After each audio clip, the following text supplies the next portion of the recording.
Hola a todos y todas, bienvenidos a este espacio, ya el video número 15 de 16, estamos a punto de llegar al final del regalo La Casa que Vivimos. ¿Cómo estamos? Voy a recordarles la pregunta que vamos a desarrollar hoy y es ¿para qué nos burlamos de nosotros mismos? Este tema me gustó mucho prepararlo. Cuando estaba preparándolo para todos ustedes, se me ocurrió una idea que voy a compartir desde el principio, ¿no? Cuando pensé pues como en el tema, ¿no? Pero le di como un giro a todo esto que voy a compartir y me gustó mucho haber llegado a esa conclusión. No sé si les ha pasado que tienen una idea y en el camino nos vamos encontrando con otras. Eso es como más o menos el acto de escribir o el acto de amar o el acto de jugar. Es decir, hay sorpresas que nos ocurren conjugando pues esos verbos.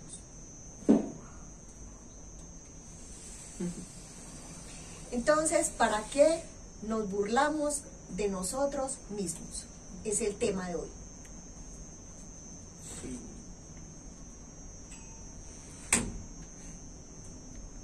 ¿Cómo estamos? ¿Me indicas cuándo puedo empezar?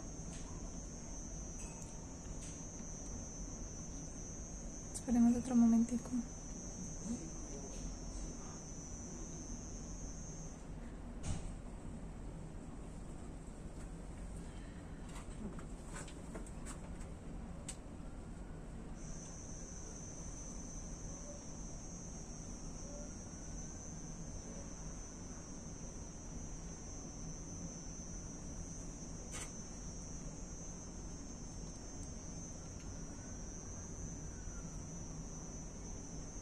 Empecemos. Muy bien, entonces vamos a empezar. ¿Para qué nos burlamos de nosotros mismos? Como siempre, la hipótesis, ¿no? Pues cuando estoy como organizando este tema y pensando en todos ustedes, en este público diverso que tenemos, que es como lo que más me parece interesante porque es como asegurarme en hablar de tal manera que todos nos entendamos, no porque deje la rigurosidad que el psicoanálisis me ha enseñado en mi propia experiencia como paciente, sino porque finalmente lo que he comprobado como psicoanalista una y otra vez es que todos sabemos, y por eso la mayoría de las veces cuando estamos en estos espacios que nos están compartiendo estos saberes, generalmente hacemos un asentimiento, como ella está diciendo algo que yo ya conozco, como por ejemplo cuando tengo invitados o cuando en los en vivos, o como por ejemplo Eliana que está aquí acompañándome y ella todo el tiempo es como, ¿cierto?, asintiendo, como si los psicoanalistas, la única diferencia que tenemos es que leímos y nos ocupamos del saber que de algún modo es de todos. Y lo que hacemos es transmitir lo que de algún modo velamos, ocultamos, pero ese saber está ahí para nosotros. La hipótesis que voy a desarrollar hoy es, no siempre que alguien ríe hay burla, pero en toda burla, aunque esté dirigida a otro, nos estamos burlando de nosotros mismos. Es finalmente como lo que vamos a desarrollar. Entonces, si vamos a hablar de la burla, tenemos que hablar efectivamente de una expresión del cuerpo que nos habla de lo que es la burla, la sonrisa, la risa, la carcajada. Todo esto se une en un punto en común y es la risa. Uno podría decir que la risa es el afecto que expresa que alcanzamos una satisfacción que habíamos anhelado. Gloria, ¿cómo así? Mire, usted puede ver a 4 personas, una se está riendo, otra se está sonriendo, otra está carcajeándose, otra se está burlando, y todas las palabras que tenemos en este hermoso idioma que es el español para diferentes expresiones, ¿cierto? Es la misma, probablemente es más o menos la misma, en todos estos asuntos se expresa también la risa como tal, pero el que está riendo, carcajeando, sonriendo, burlándose, aunque tengan similares expresiones en el cuerpo, está comunicando un asunto distinto.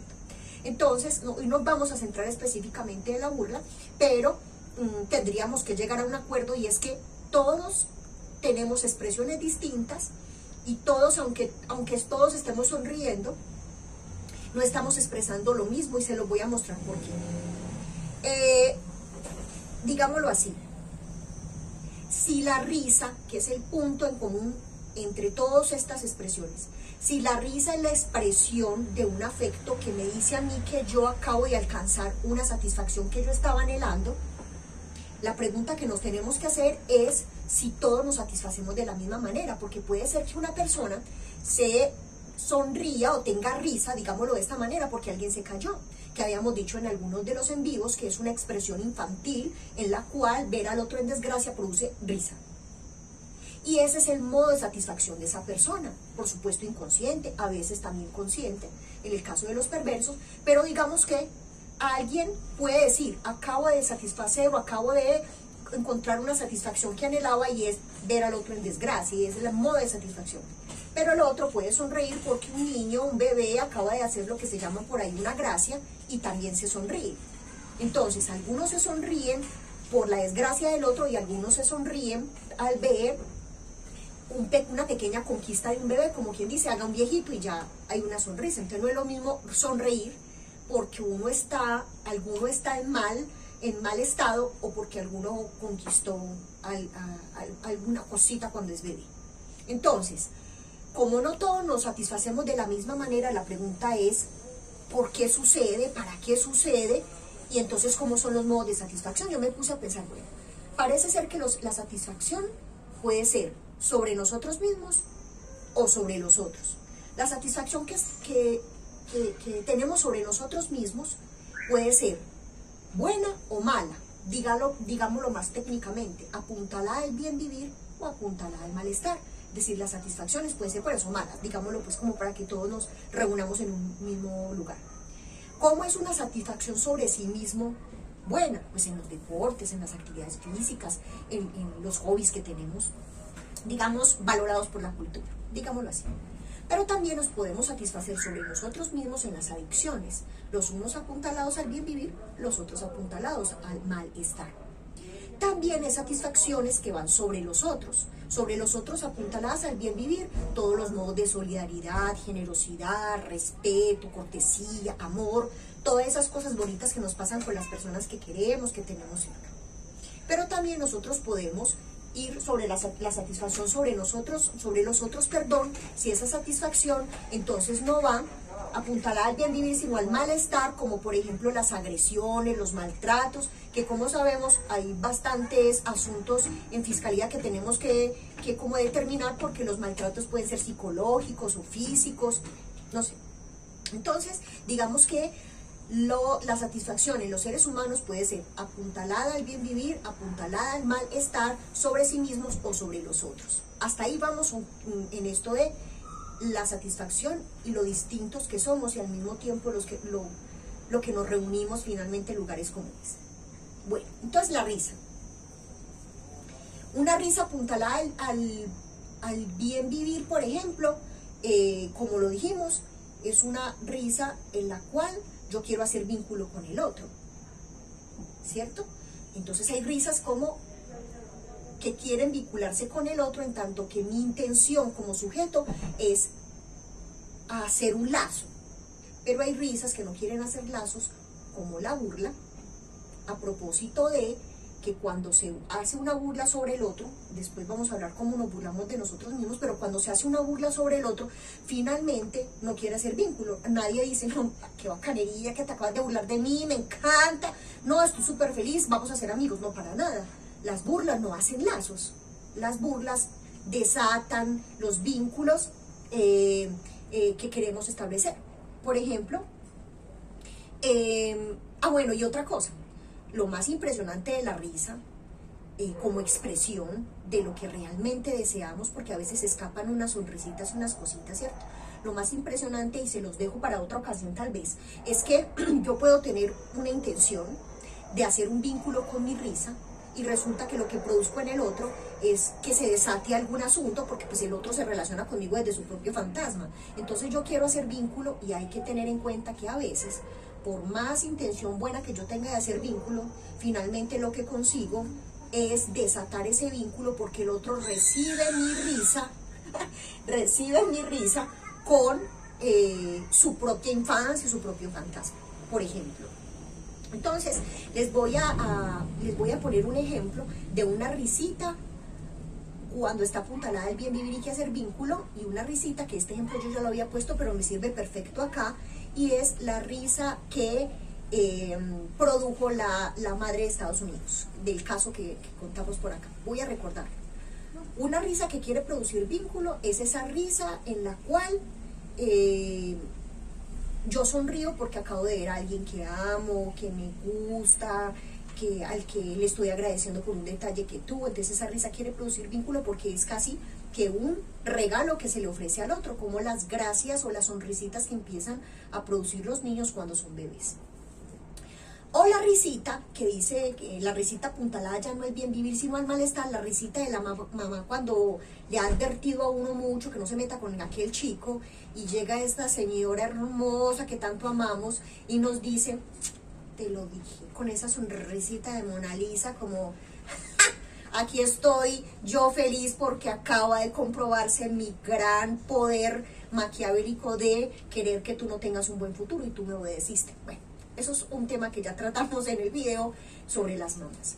Y la sonrisita, que tampoco quiere hacer vínculo, pero que está más del lado de la perversión, que lo hablamos en algún en vivo, y es la madre de Estados Unidos, que están haciendo una rueda de prensa donde ella está comunicando que porque que acaba de perdérsele sus 2 bebés, y un comunicador social, uno de los que está en la rueda de prensa, lo que se entera es que esa madre está hablando de la tragedia que está viviendo sobre sus bebés que están perdidos, y se le escapa en plena rueda de prensa una sonrisita que a él le parece trastocada porque es una sonrisa contando algo trágico, y a él le parece muy inconveniente que esos 2 asuntos estén juntos, y es una sonrisita que finalmente lo que denuncia por ella es que fue la causante de esa muerte de esos hijitos. Hasta acá entonces, de lo que se trata la risa en los seres humanos son 3 cosas. Lo primero es que la risa expresa algún asunto del inconsciente de ese sujeto, que hay que esperar el otro cómo lo recibe, y que finalmente la risa lo que expresa, digamos, sin excepción, es eso que ese sujeto lo satisface, digámoslo de esa manera. Nos vamos a centrar, por eso, para poder como cumplir la promesa de para qué nos burlamos de nosotros mismos, es en esa sonrisita, en esa risita, en esa burla que no está apuntalada al bien vivir, sino al malestar. Ahí fue cuando pensé yo, bueno, ¿cómo me hago entender, cómo muestro que hay unas sonrisitas que quieren dañar al otro? Y después muestro cómo esa sonrisita que supuestamente quiere dañar al otro está dañando al propio sujeto. Entonces me acordé de un caso que me gustó mucho, más bien una anécdota que una vez escuché en una estudiante de maestría que se llama Marcela Palacio. En este momento ella no es ya mi estudiante, en ese momento la asesoraba, y su pregunta de investigación fue ¿por qué la crueldad en los niños? Entonces yo la estuve acompañando, quisiera pues esa investigación, y me llamó mucho la atención una anécdota que ella me contó de un bullying en una escuela de un barrio de Medellín. Entonces voy a contar primero la historia para mostrarles por qué en el bullying hay una burla decidida para los otros. Entonces, digámoslo así, la anécdota fue la siguiente. Una profesora le cuenta que en una escuela X de Medellín le hacen bullying a un niño de más o menos 8 o 9 años. Varios niños grandes, ¿no? Porque pues es raro que un niño de preescolar le haga bullying a uno de quinto. Generalmente el que hace bullying tiene unas características especiales y escoge muy bien, comillas, a sus víctimas. El que hace bullying tiene que escoger una persona que esté mermada en algún aspecto para poder él decir que tiene fuerza o que tiene un poder sobre esa persona, un poder cualquiera, pero tiene que ser un plus, digámoslo así. Le empiezan a hacer bullying, y este chico deja de ir como 2 o 3 días a esa escuela, y de pronto aparece con un silbato como si fuera un collar, con lo que llamamos pita. Entonces eso es una pita, y en la pita hay amarrado un silbato. Cuando la profesora le cuenta a esta chica que hizo esta investigación, que ese chico, cuando empezaron nosotros a venir y a hacerle bullying, cogió el pito y empezó a pitar en plena cancha, desesperado, me están haciendo bullying, me están haciendo bullying, me están haciendo bullying, me están haciendo bullying. Eso fue una maravilla.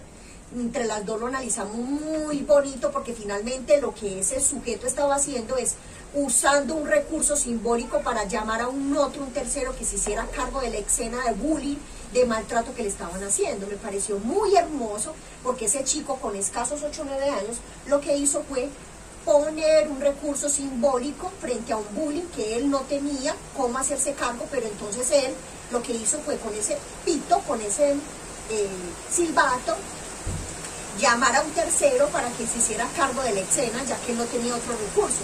Me pareció muy bello. Eso, digamos, que fue muy creativo, muy interesante, pero a mí lo que me llama la atención, es que no todos los seres humanos cuentan con esos recursos. Algunos seres humanos no le echan mano a nada y se identifican, o más bien como que se pausan o se ponen en posición pasiva frente a un daño como el bullying, que finalmente todos lo sabemos, es una burla que se le dirige al otro, bien sea que toque o no toque el organismo, porque el cuerpo siempre será tocado con el maltrato psicológico, y ustedes saben que está inmerso en lo que es el bullying. Pero digámoslo así, toda burla siempre es un maltrato sobre el órgano, sobre el cuerpo, en tanto que el cuerpo no es solo el organismo, sino que el cuerpo contiene también el ser de un sujeto. No todos los seres humanos tienen los recursos que este chico se inventó del silbato, que me parece bellísimo. Algunos no cuentan con esos recursos y, como les estaba transmitiendo, digamos, se ponen en posición pasiva frente al bullying. Recuerdo entonces un caso que se los voy a contar para que podamos hacer como un contrapunto entre el niño del silbato y esta chica que llega al consultorio con 10 años diciéndome que está muy cansada de que le hagan bullying en el colegio, que ha estado pensando incluso en morir, y que va donde mí como último recurso, que porque ella supo de mí por un primito que robaba mucho y ya no roba, de más o menos de su misma edad, pues era un cleptómano. Entonces, que por supuesto no está en la lógica de lo que llaman en la cultura un ladrón, pero es más o menos quedarse cleptómano, quedarse con lo del otro, no porque es valioso, sino porque es del otro. Esa es la diferencia entre un ladrón y un cleptómano. El ladrón se queda con lo del otro porque es valioso. Entonces, el cleptómano no le importa si roba un celular o una cintica, porque finalmente lo que quiere es quedarse con lo del otro para hacerle daño, para quedarse, con el ser del otro a través de ese objeto, digámoslo así. Entonces, esta niñita llega al consultorio diciendo, pues como les contaba, que está muy cansada de que le hagan bullying. Ella dice ser obesa, por supuesto estaba pasada de peso, pero en la representación de organismo que ella tiene es de muy obesa, y habla desde esa representación que tiene, aunque yo veo una chica de la realidad ahí, pasada de peso, ella se siente con una obesidad casi que mórbida, y mueve su cuerpo de tal manera que es como si en verdad contara con esa obesidad mórbida, porque es muy torpe para caminar, muy torpe para sentarse, muy torpe para levantarse, ¿cierto? Porque recordemos lo que decíamos también en un en vivo, y es que uno no se relaciona con el organismo, sino con la representación de organismo que tiene, y que eso lo vamos a llamar cuerpo, ¿cierto? Alguien puede decir, no, ¿cómo estás de linda hoy? ¿Cómo estás de divina? Y uno dice, gracias, y por dentro, ahí no, hoy que amanecí con esta ojera, como tan feita. Bueno, finalmente así somos. Entonces, digamos que en el bullying hay unos que se defienden y otros que no. ¿Cuántas historias nos han contado? No, a mí me estaban haciendo bullying, yo les pegué a todos puños, patadas, y ya no me volvieron a molestar. Bueno, algunos tienen recursos y algunos no. Algunos inventan golpes, otros inventan silbatos, cada uno verá cómo resuelve, pero hay algunos que no resuelven y se identifican con el bullying, con la burla del otro. Digámoslo así, en el bullying hay 3 personajes: el victimario, la víctima y el público. Y el público están divididos entre 3: los que aprueban, los que son cómplices y los que desaprueban. Pero finalmente siempre hay esos 3 personajes dentro del público que observa el bullying, ¿cierto? Porque recordemos que en el bullying tiene que haber público, al igual que en el chisme, ¿de acuerdo? El que lo aprueba. Entonces, si a mí me preguntaran, porque no voy a centrar en el bullying, sino en la burla cuando está dirigida al otro y a sí mismo. Si a mí me preguntara un profe, Gloria, ¿el bullying puede desaparecer? Yo diría rotundamente no, porque la pulsión del sujeto, es decir, el empuje de los seres humanos a la satisfacción, generalmente, por más educación que haya, tiende y tiene muchas ganas de producirle dolor al otro y a sí mismo a propósito de sobre sí mismos y sobre los otros, que fue lo que les expliqué hace un poquito sobre la satisfacción. Entonces el bullying no puede desaparecer. ¿Qué proyecto transversal para que no haya bullying en esta escuela? No va a desaparecer el bullying porque es un empuje natural en los seres humanos. Con natural no quiero decir que lo naturalicemos y digamos, no, pues como ya pues todo es natural, dejemos que se maten. No estoy diciendo eso, sino que estoy diciendo que es un empuje natural en los seres humanos como imposible de desaparecer. Pero sí se puede menguar. Se puede menguar si sabemos por qué se produce el bullying. El bullying se produce porque no hay lazos de amistad. Es decir, que los amigos nuestros se burlan de nosotros y nosotros nos burlamos de los amigos y ahí es que no hay bullying, porque hay amistad, porque hay amor, porque hay deseo de parar cuando uno ve que ya el otro está como muy rojo o pálido o beige, dependiendo del color. Bueno, entonces uno para, pero no te lo tomes personal, pero deja de ser de no, mira que yo te amo mucho, y ahí nos vamos yendo. El bullying es un humor negro que usamos de ida y vuelta. Entonces, ¿cómo se podría menguar el bullying en una escuela? Pues, construyan lazos de amistad, dejan lazos de amigos para que siga sucediendo lo que sucede naturalmente, pero no suceda para dañar al otro, sino para hacer vínculo, porque nos reímos mucho, porque pasamos muy delicioso. Eso, así se podría menguar. Si usted no está tan dirigido a muchachos, respétese, no haga tanto bullying, no. Los seres humanos no quieren mucho recibir consejos, sino que más bien vayan a la raíz del asunto, y es que cuando hay bullying, es decir, cuando hay una burla decidida hacia alguien, lo que hay roto son los lazos de amistad, de camaradería, de compañerismo. Deja sus vínculos para que se desaparezca, no, sino para que se menguen los empujes a hacerle daños a los otros. Entonces, como no se puede desaparecer, ¿qué se puede hacer con el bullying? Porque tampoco nos podemos quedar pues como sentados esperando que esto lo resuelva Dios, ¿no? Lo que se puede hacer entonces es transformar la intención del que hace bullying. Gloria, ¿cómo así? Sí. Hay una forma de transformar esa intención, o sea, la intención del que hace bullying, del que hace bullying como tal, el que lo hace, que es el victimario, la intención es dañar. Lo que podemos hacer es transformar la intención, y con todo esto que sigue les voy a mostrar cómo se puede pasar de un defecto a una cualidad, que fue otro de los asuntos que estuvimos hablando. Si hay un empuje a dañar en todos los seres humanos, eso cómo lo podemos poner bonito en los vínculos. Vamos a ver que con el bullying, con la intención de dañar, se puede hacer maravillas. Es como lo que, aunque suene raro por el momento, después les voy a mostrar en un ratico, les voy a mostrar cómo se puede hacer. Pero ahora, bueno, entonces dejemos claro para que podamos desarrollar y responder la pregunta que les propuse.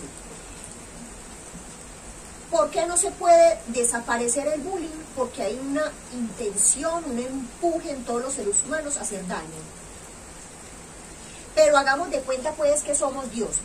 Hay muchos que creen en Dios, ¿no?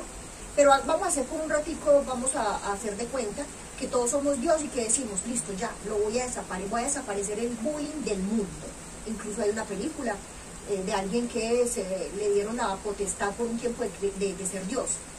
Y entonces es muy bello, tenía que ser cómica la película, porque pues nadie va resistiendo ese voltaje de ser Dios, si no es con un poquito de risa, ¿no? Y entonces, vamos a hacer de cuenta pues que si ya desapareció el bullying, en los vínculos no hay absolutamente bullying, no hay deseo de burlarse, de dañar al otro. El problema es que entonces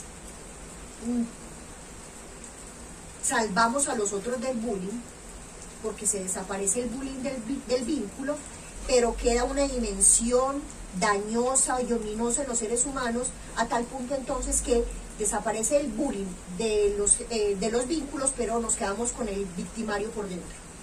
Es decir, no hay forma de desaparecer completamente el bullying, así lo podamos borrar del vínculo con los otros, porque finalmente el victimario queda en nuestro ser. es algo así como que el peor verdugo de los seres humanos es el mismo. El peor verdugo del sujeto es el mismo. Hay una humorista maravillosa que se llama Liz Pereira, se la recomiendo, a mí esa mujer me parece divertidísima, y habla sobre cómo, ella no lo dice directamente por supuesto, pero pues uno cómo después psicoanálisis pues guardado, ¿no? Hasta con digamos los programas que veo, los libros que leo, bueno, como me disfruto tanto el psicoanálisis, yo no lo dejo guardado, sino que veo hasta los programas de humor con esto. Esta mujer lo que hace es mostrarnos cómo nosotros somos un verdugo, sobre todo las mujeres, somos más verdugos con nosotras que los hombres. Los hombres, hay una escena donde esta mujer maravillosa, pues obvio que no la voy a ser capaz de imitar, pero voy a tratar de decir un poquito de lo que vi en ese programa, y es que ella está hablando de qué le pasa a un hombre frente a un espejo y a una mujer frente a un espejo cuando se levantan, ¿cierto? Entonces los hombres como que no, Roberto, ¿qué es esto, mi amor? ¿Qué es todo esto? ¿Cómo estás de bueno? Que no sé qué. Y las mujeres, no sé, estas chicas, no, como es, ¿qué me pasa en esta nalga? Hasta todo se me está cayendo, marica, ¿qué voy a hacer?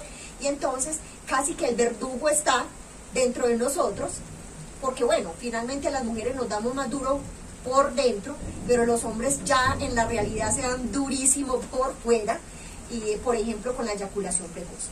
Entonces, como no hay forma de desaparecer el verdugo que somos nosotros, entonces hagamos algo con él. Pues ¿qué vamos a hacer? No, es que no queremos desaparecer, no somos Dios, y yo no creo que Dios vaya a querer desaparecer el bullying, porque necesita saber entonces nosotros qué vamos a hacer con la dimensión humana y cómo nos vamos a hacer cargo de nosotros mismos, o si no, esto no tendría otro sentido, sería otro modo de vivir. Entonces me di a la tarea, ¿saben qué me gusta? De consultar la palabra verdugo. Yo vamos a consultar esta palabra en serio, la vamos a consultar en la Real Academia Española y en la etimología, que me gusta tanto. Cuando me encuentro con que hay una coincidencia entre la Real Academia Española y la etimología, y es que verdugo es un azote. Yo, oh my God, con que el azote lo tenemos por dentro. Es decir, que si tiene una correíta, cualquier zurriago es que creo que se llama, y si hace todas las noches así, que por qué no lo hice, procrastinador de miércoles, que no sé qué, no, ni se preocupe en castigarse por fuera, porque tranquilo, no se preocupe que el verdugo lo tiene por dentro. Y entonces ese verdugo le tenemos que dar un lugar, porque el problema de ese verdugo, que es un enemigo, como lo dice Jaime Carmona en un libro que he recomendado mucho, que se llama Psicoanálisis y Vida Cotidiana, el problema de ese inconsciente, de ese verdugo que tenemos dentro, el problemita de este desgraciado, es que sabe dónde más nos duele. Obvio que cuando todos sabemos, pues, o por lo menos los que no nos gustan mucho las inyecciones, yo sé dónde me duele más. Y yo no le voy a decir, no, mira, me encanta que me pongas esa inyección justo en el brazo derecho, porque es el lugar donde más me duele. No, yo le digo que en la nalga. Ahí hay como con qué resistir, y puedo gritar, y no tengo el riesgo de que si de pronto me están poniendo una inyección y me duele mucho, le pase algo a la persona que me la está poniendo. Entonces, en la vida cotidiana uno sabe dónde no le duele tanto. Pero como nosotros no somos un poquito marionetas del verdugo, entonces a nosotros no podemos escoger, no, mira, por ejemplo, que yo tenga un súper complejo con qué, mi cuerpo. Por ejemplo, que tenga un complejo con la cadera, o con mi rostro, con las piernas, que yo diga, no, eso tan feo, qué horror, me choca mucho, bueno, digámoslo así. Yo no tengo la potestad de decirle al verdugo, ¿por qué no te apareces por la mañana cuando yo me levanto y me voy a poner un vestido, y cuando me lo vaya a poner y sea altico, tú me vas a decir, ay, qué piernas tan horribles? Si yo tengo una relación con mis piernas de que me gustan, pues para qué el verdugo me va a atacar justo donde no me duele, me va a atacar es donde yo siento que hay un asunto que no me gusta del todo. Entonces el verdugo, como nos conoce tanto, nos ataca en el lugar donde el amor propio está más aporreadito. Entonces, como sabe de nosotros, como es un enemigo que sabe de nuestras debilidades, diríamos que el fantasma del que hablábamos, ¿cierto? Que es como la ficción desde la que vivimos la vida. El fantasma y el verdugo son parceros. Todo el tiempo se la pasan conversando a ver cómo le hace la vida imposible. Entonces, como el verdugo sabe dónde atacar, no podemos desaparecerlo, es imposible dejar de contar con él, entonces hagamos migas con él. Tenemos que hacer un acuerdo con él y les voy a mostrar cómo puede hacer ese acuerdo, ya que no podemos sino hacerlo. Para que podamos entonces resolver o mostrarle yo las estrategias de cómo lidiar con ese verdugo, primero tenemos que responder la pregunta que les prometí, es ¿para qué nos burlamos de nosotros mismos? Es decir, esa respuesta nos va a dar la idea de conocer el verdugo, cómo funciona, de qué se trata, cómo opera, para que, sabiendo cómo opera ese enemigo, pues nos salvamos de él. Eso fue lo que hizo Juana de Arco. Una pitufa así como yo, literal, chiquita como yo, de estatura, con 47 kilos de peso. Bueno, yo tengo como 7 más. El punto es que esta mujer salvó a Francia con esa estatura, ese cuerpo, con pura estrategia. Entonces, digámoslo de esta manera, ella lo que hizo fue dedicarse por un tiempo a conocer a su enemigo para saber cómo operaba, cuándo dormían, cuándo descansaban, para atacar justo en el instante perfecto, ¿cierto? Entonces, ¿para qué nos burlamos de nosotros mismos? Nos va a dar indicios de cómo opera el verdugo, para que, sabiendo cómo opera, pues podamos atacarlo sin que siquiera se entere y podamos ser los ganadores de esa batalla. Entonces, ¿para qué? Voy a usar 4 verbos que le encanta al verdugo: para sufrir, para confirmar, para evitar y para ahorrar. Entonces ahora voy a decir cada una de esos verbos, cómo lo conjuga. Gloria, ¿para qué nos burlamos de nosotros mismos? Es decir, ¿cuál es la función del verdugo, no? Entonces, al verdugo le gusta el verbo sufrir, para que podamos repetir el acto de amor del que hablábamos alguna vez. Si mi manera de sufrir es que yo no puedo tener amigos, porque si los tengo, puedo irme de casa, o puedo interrogar lo que la mamá ha dicho, y es que los amigos, no hay amigos verdaderos para ella poderme dejar en la casa, haciéndome creer que la familia es lo único importante. Entonces el verdugo viene y me hace sufrir para que yo pueda repetir una y otra vez ese acto de amor para la madre, que le aseguraría que yo esté en casa con ella, porque no hay amigos, nos traicionan, y uno está un conchudo con uno mismo, y el que se deja del verdugo y hace una y otra vez ese acto de amor para ella. ¿Para qué nos burlamos de nosotros mismos? Para confirmar. ¿Para confirmar qué, Gloria? La versión de amor propio que tenemos, que también lo dijimos en un en vivo, y es que la versión de amor propio que la mayoría de los seres humanos tienen, no es ni siquiera de mucho amor, sino como un odiecito, como me caigo mal, una cosita así, ¿no? ¿Para qué nos burlamos de nosotros mismos? Para evitar una pregunta. ¿Cuál pregunta? ¿Yo qué parte tengo en esto que me está pasando? ¿Y para qué nos burlamos de nosotros mismos? Para ahorrar. Gloria, ¿qué? Una invención. ¿Cómo así? Lo voy a explicar con un caso. Resulta que este chico del que les voy a hablar es un menor de edad que llega al consultorio diciendo que él sabe que la mamá le pidió la cita para que él deje de consumir marihuana, pero que él no va a eso, y que si yo lo recibo así, él se queda en el consultorio, que porque él no está interesado en dejar la marihuana, que no le parece un problema, que él la sabe controlar, que él le parece interesante la marihuana porque le da mucha energía, sino que él va al consultorio para que yo le ayude a dejar de ser celoso, porque va a perder la novia, que ya llevan mucho tiempo, casi 3 meses, y entonces que él necesita dejar de ser celoso porque ella ya le dijo, a ver, por ejemplo, que se llame Alberto, porque sigamos con Alberto, bueno, 17 años no se llama Alberto, Juan Pablo, si no dejas de ser celoso, te voy a dejar. Entonces este chico va a análisis para poder dejar de ser celoso, porque va a perder la chica que le gusta, ¿cierto? Entonces yo digo que claro, que por supuesto que se le recibe, que como no, que ese es un problema muy grave, ser celoso, obviamente.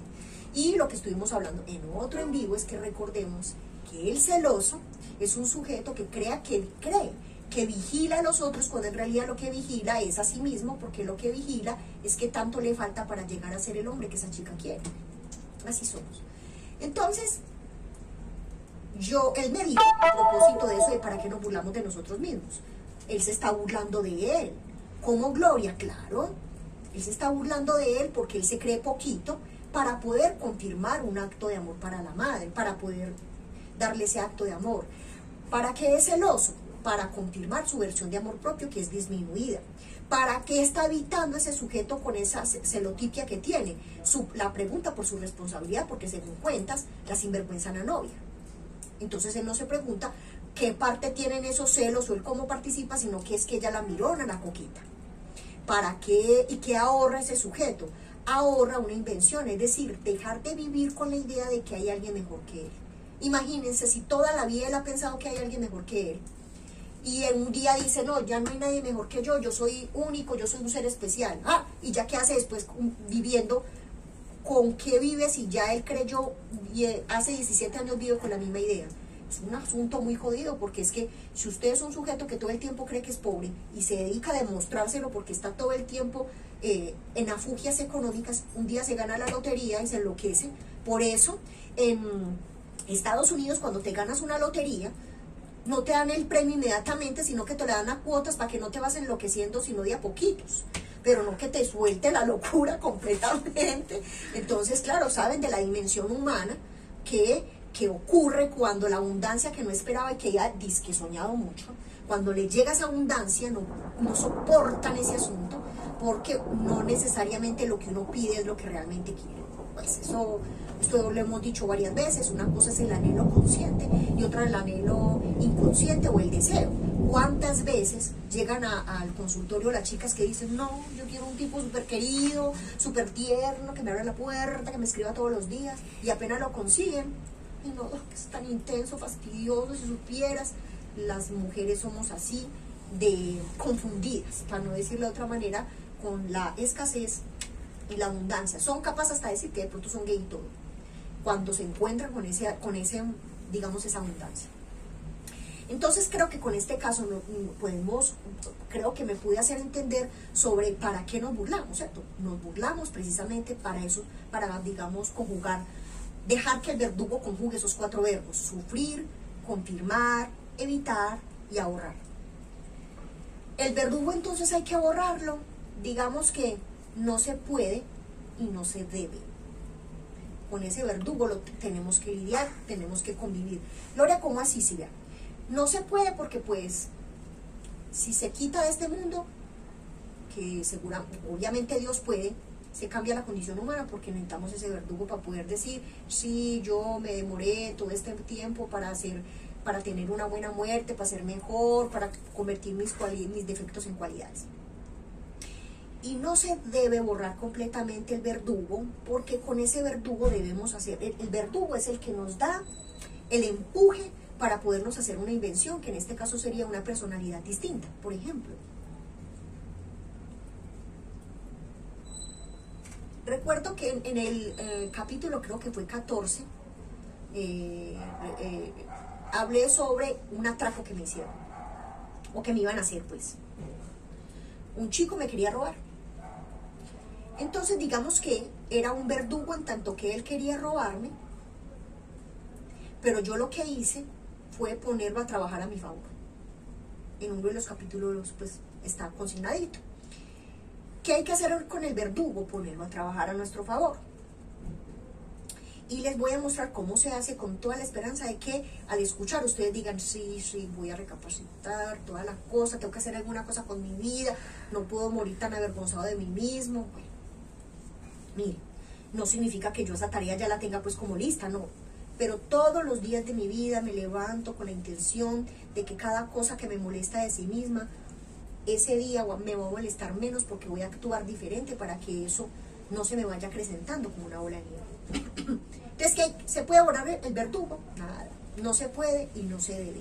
No se puede por las razones que ya hablamos, y no se debe porque lo podemos poner a nuestro favor, ya que tiene tanta fuerza, tanto poder. Es que miren que el verdugo, que es el que uno dice, no, ese chicharrón me va a comer esas 8 patas, yo que quería tener el abdomen de chocolatina.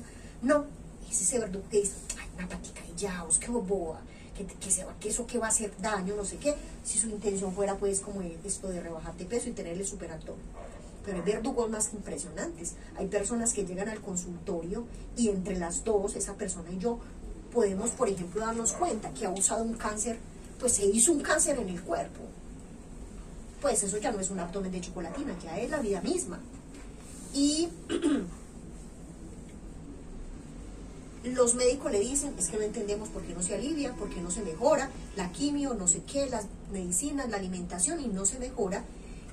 Y entonces, para no hacerse cargo de sí mismos, dicen que es que mi Dios se las quiere llevar ya, cualquier mi Dios se las quiere llevar ya. Uno se puso toda su pulsión de muerte sobre sí mismo. Estoy hablando de esos casos, no siempre lo mismo, no siempre todo el que tiene cáncer es, no, sino que hay enfermedades, como dice la mamá, buscadas, que las personas se ponen en el cuerpo y que en el consultorio les duele en el alma habérselas puesto porque ya se reconocen como responsables, es decir, permitieron que ese verdugo que no quería que estuvieran aliviaditas, sino enfermas para la madre, por ejemplo, hay mujeres que se enferman para la madre, se enteran de su responsabilidad y empiezan a aliviarse lo más de interesante porque ya sacan al verdugo y lo ponen a trabajar para ellos. Es como se pone a trabajar el verdugo para uno mismo.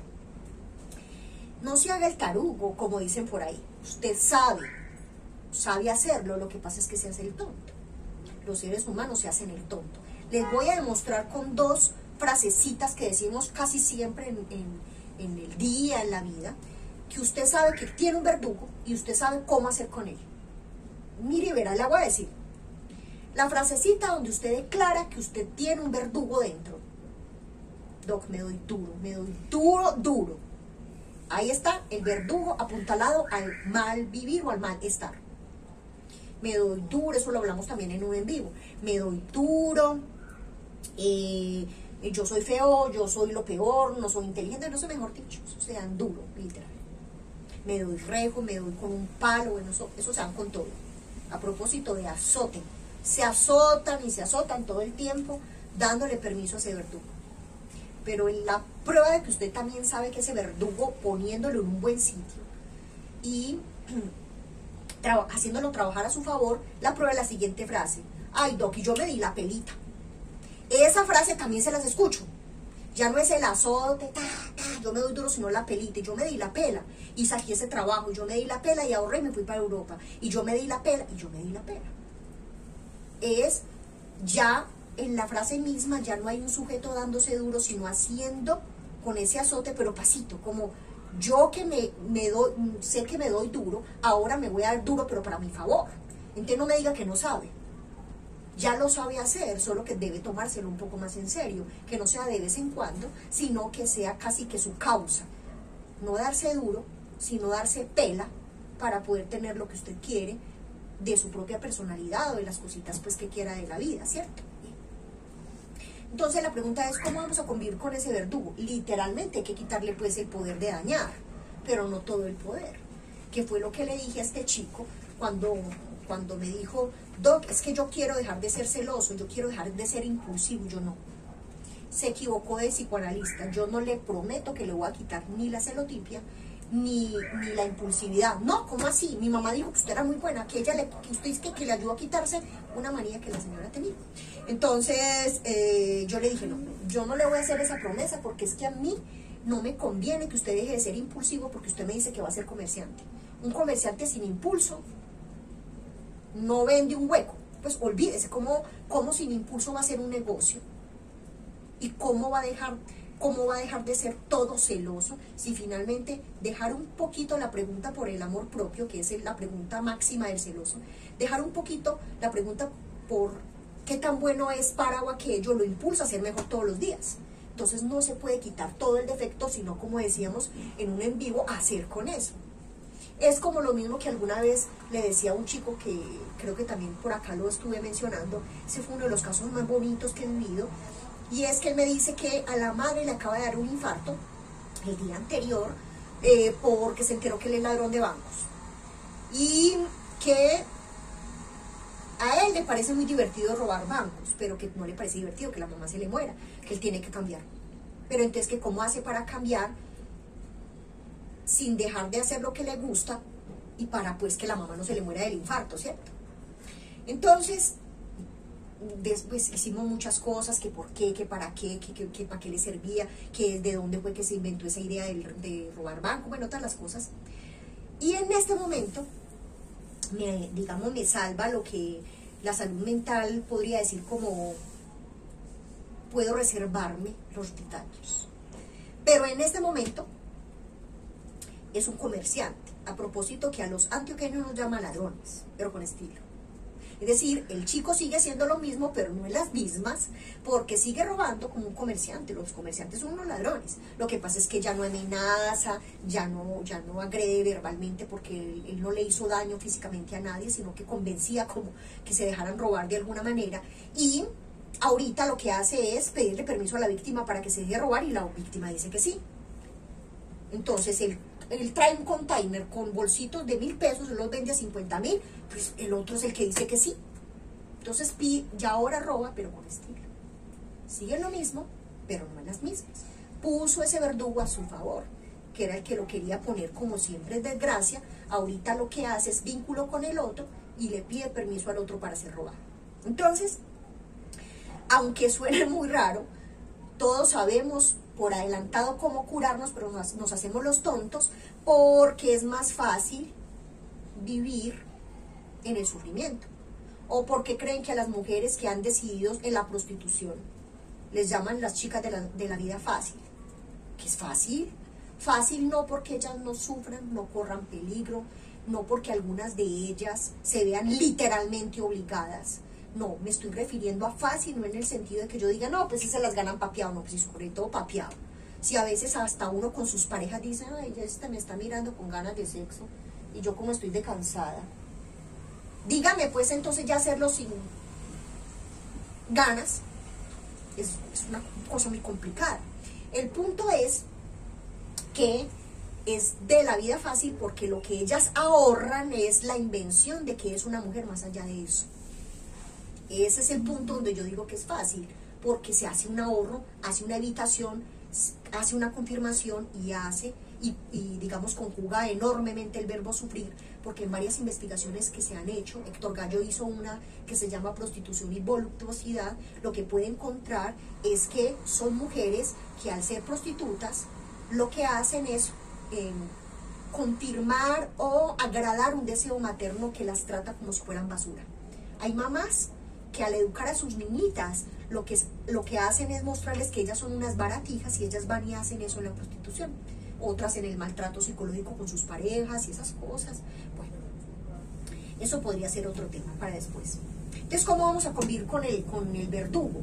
Le tenemos que quitar la fuerza para dañar y ponerla a nuestro favor, poner a nuestro favor el poder que tiene tan inmenso, porque hace que hagamos unas cosas que nosotros mismos ni siquiera queremos. Entonces, les voy a mostrar eso cómo se hace, y cada uno va tomando desde su propia experiencia lo que le sirve. Lo primero que hay que consentir, yo me ponía a pensar como qué nombre darle, no me importa ni siquiera los nombres, sino, bueno, qué palabra para resumirlo de lo que se trata esta indicación.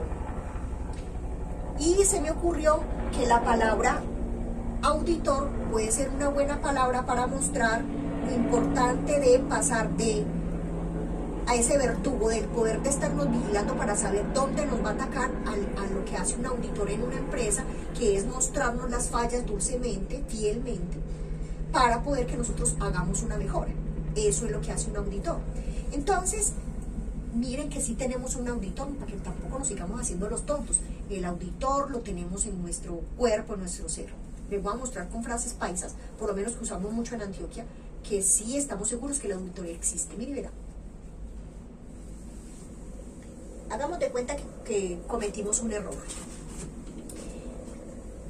Como cuando me reúno con mi amiga Silvana y entonces yo le digo que yo tengo pues un problema, que cometí un error con alguien, que hice un daño. Entonces lo primero que yo le digo es algo así como, amiga, me caigo mal, hoy no me soporto. Me caigo mal quiere decir que hay un reconocimiento de que yo hice algo mal. Un auditor, no un verdugo, un auditor. Es pasar al verdugo al lugar de auditor.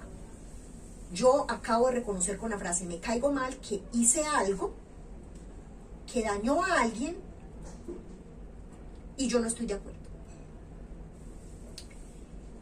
Hay un momento donde ese me caigo mal se asienta en el cuerpo porque uno está como muy aburrido porque definitivamente no se enteró únicamente de que le hizo daño a alguien, sino que tiene la mañita de hacer el mismo daño a un montón de gente.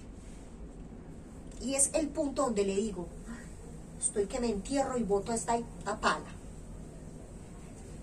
que estoy muy brava conmigo.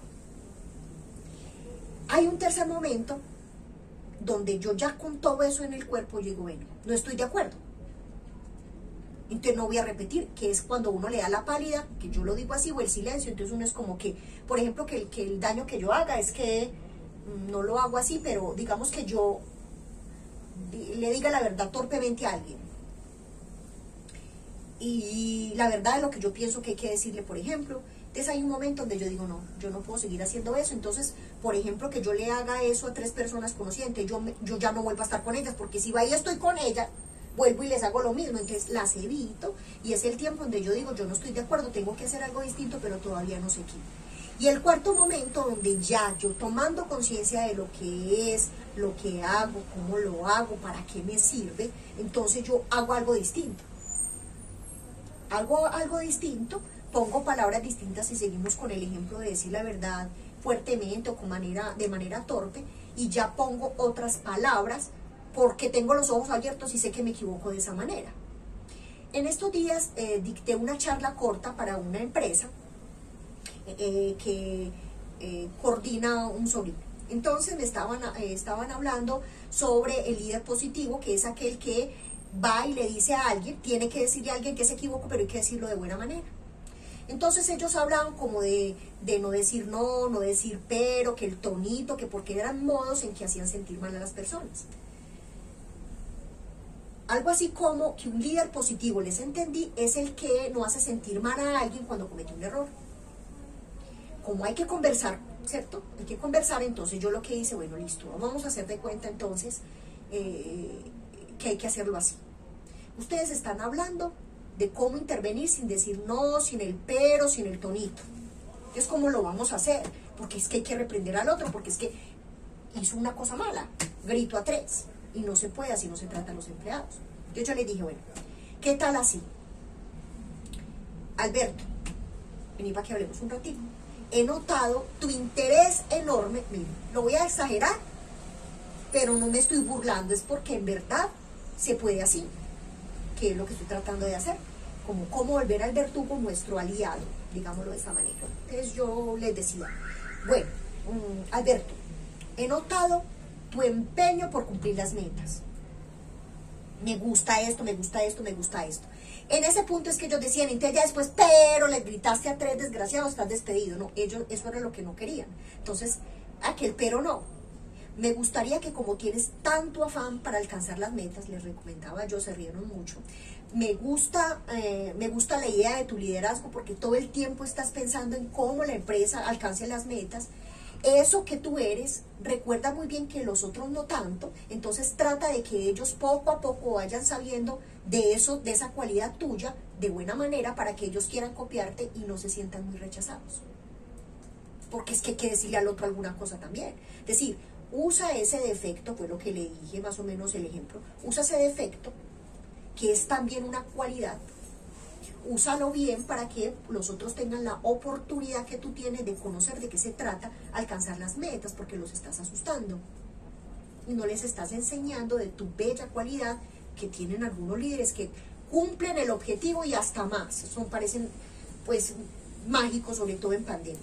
Ok, entonces, ¿cómo convivir con el verdugo para que se vuelva nuestro aliado? Con ese auditor.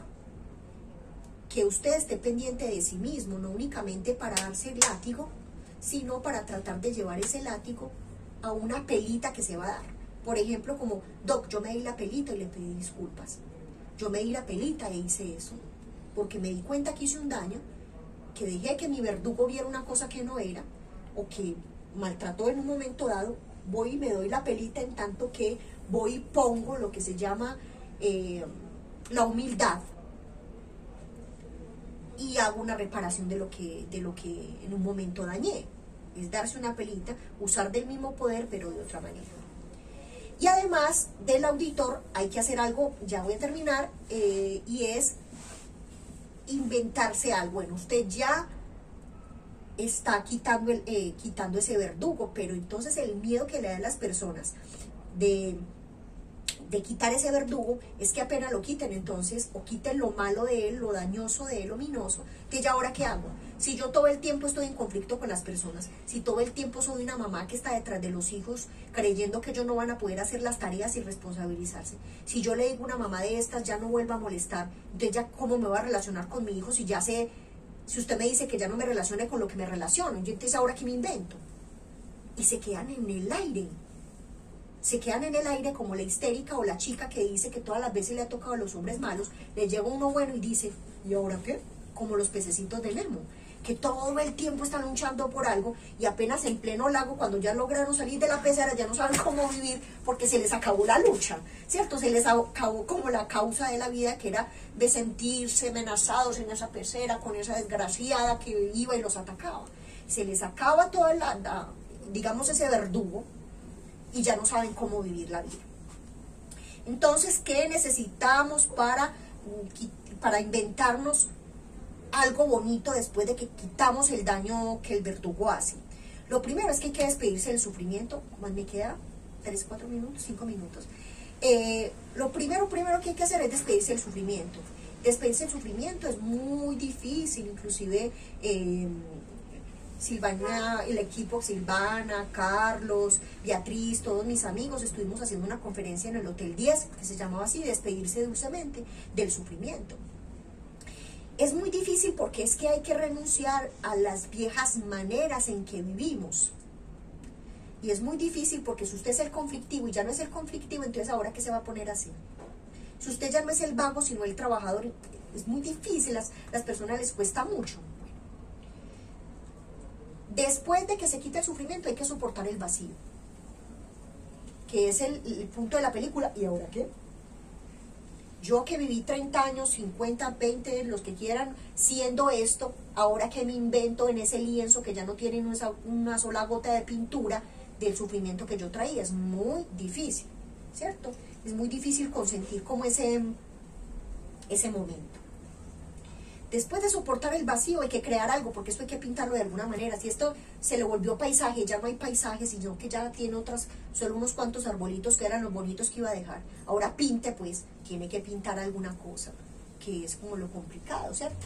Por eso los procrastinadores, cuando los atiendo, me dicen, Doc, no, sí, yo soy capaz, toda esta semana. Entonces al otro llegan y se hacen esa promesa, y a la siguiente semana llegan diciendo, toda la semana cumplí mis objetivos, todos, pero yo no sé, siento como una cosa aquí.